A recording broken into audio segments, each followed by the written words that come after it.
Today was a good day. So the Twitter page for the Shonen Jump manga, I'm sure you guys are all very aware of it, released a statement a few weeks ago saying that Bleach was going to have a one-shot chapter for the 20th anniversary, 74 pages, long ass chapter, and that was enough news for me to be happy. So I thought this was gonna be like a, you know, your sort of slice of life chapter. We see everybody, what they're doing, where they are, how everything is now in the future with Bleach, and then we get a nice close to the series. But no, we got a 74-page chapter that basically opened up a whole new arc, a whole new plethora of questions to the series. And honestly, we may have gotten some sort of minor confirmation that this is going to become a full-fledged arc, or at least some type of seasonal thing going on. So we're going to talk about everything that happened in that chapter. So I hope you guys enjoyed this video. Subscribe if you haven't already. And without further ado, let's get into it.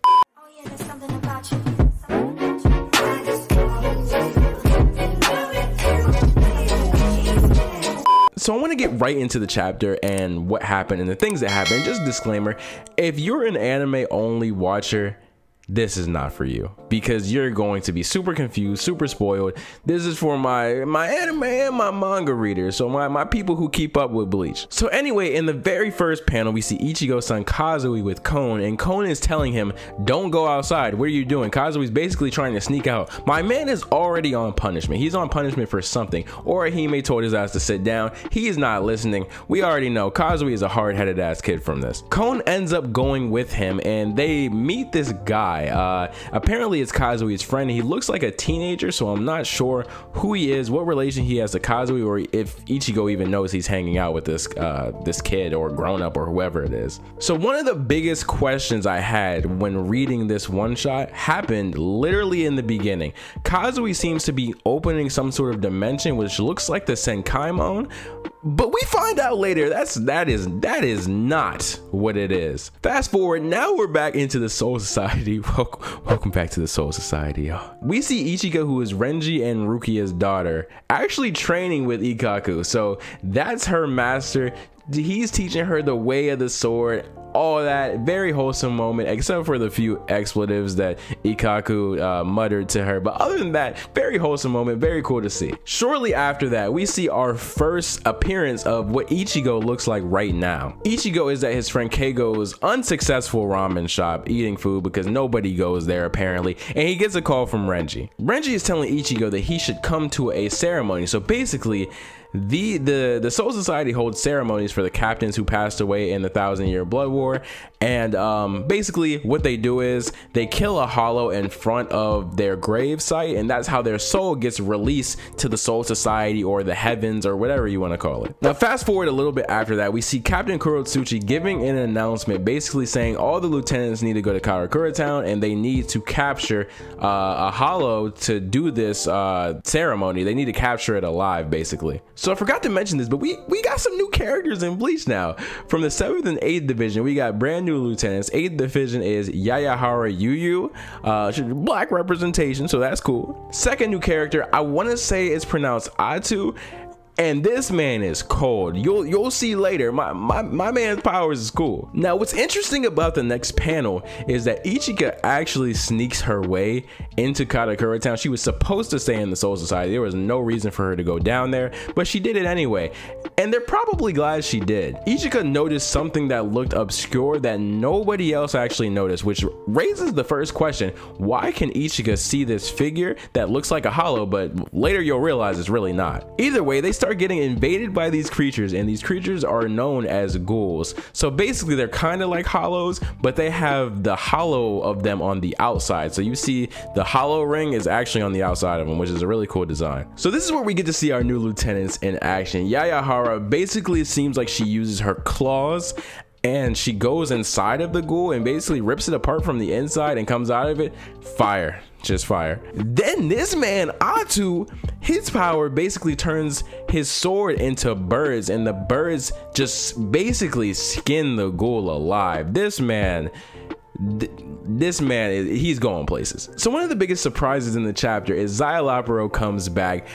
I think Kubo just really likes this dude. I don't know why. I mean, he has a cool design, so I get it. But either way, this man comes back on straight Black Air Force energy activity. He is not messing around, and I don't get it. He is acting different. He came back talking about, Renji, I'm about to off you. Your daughter right there, she can get it too. She about to get clapped.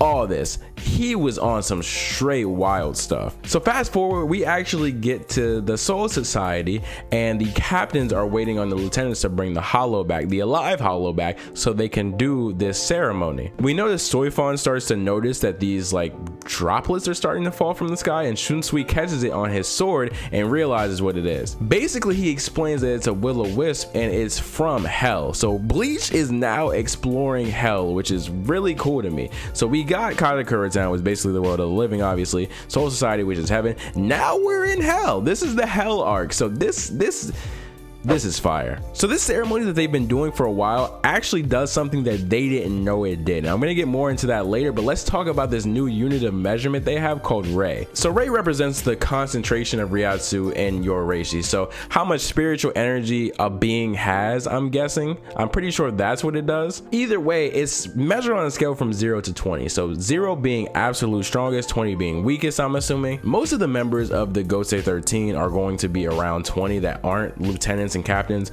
Lieutenant and captains kind of range around 4 and 5, and anybody that's a captain up is usually 3 to 0. So the crazy thing about this is if your Rei is anywhere between 3 and 0, the only place you can go to is hell. So basically they're doing a trade-off. If your Ryatsu concentration is too high, between 3 and 0, the only thing that the Soul Society can do for you is do this ceremony, and when they do this ceremony, the only place you can go to is hell. So since all these super high powered captains are getting sent down to hell, the gate to hell actually bursts open, and now characters can come out, I guess, whenever they please. So Szayeloparo lets them know this. He basically lets them know they've been sending their comrades down to hell. Szayeloparo says that the fact that Unohana died and she's there now, Yamamoto super strong, he's there now, and apparently Sosuke Aizen disappeared.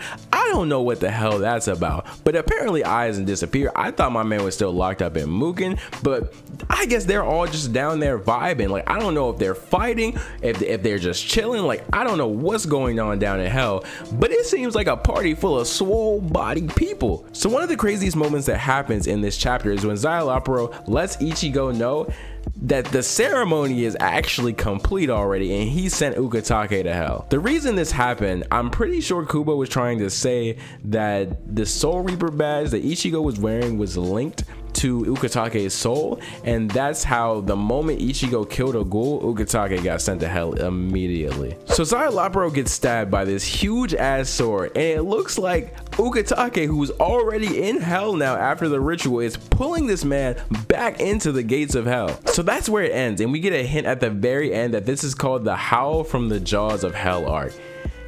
This is so fire, bro. So that's pretty much it for the arc. This raises a whole bunch of questions, like what did we see in the beginning? Why is Ichigo's son going through this portal or looking through this portal? Is he sending people into hell? We have no idea. Also, why can Ichika see these ghouls instead of anybody else? What's so special about her that she can see these and no one else can? Then I want to know what happened with Aizen's disappearance, and even without that, this brings up a whole bunch of new things that can happen in the series. First of all, we can still see Kenpachi's Bankai at its full potential because we didn't see that versus Garara because my man Garara was just too overpowered, bro. We can also see Aizen's Bankai, which is something I really wanted to see for a long time. Also, we might see Unohana again. I don't know, maybe the Quincy's get sent there too. So maybe Yuhava is there and they're just all cool and maybe sparring because they all super strong for no reason. But either way, let me know what you guys are thinking about this if you've already read it. And if you haven't already read it, you essentially just read it because I told you everything about it. I don't know if this is going to be like a seasonal thing or if this is going to be a full arc, but either way, I'm super excited for this.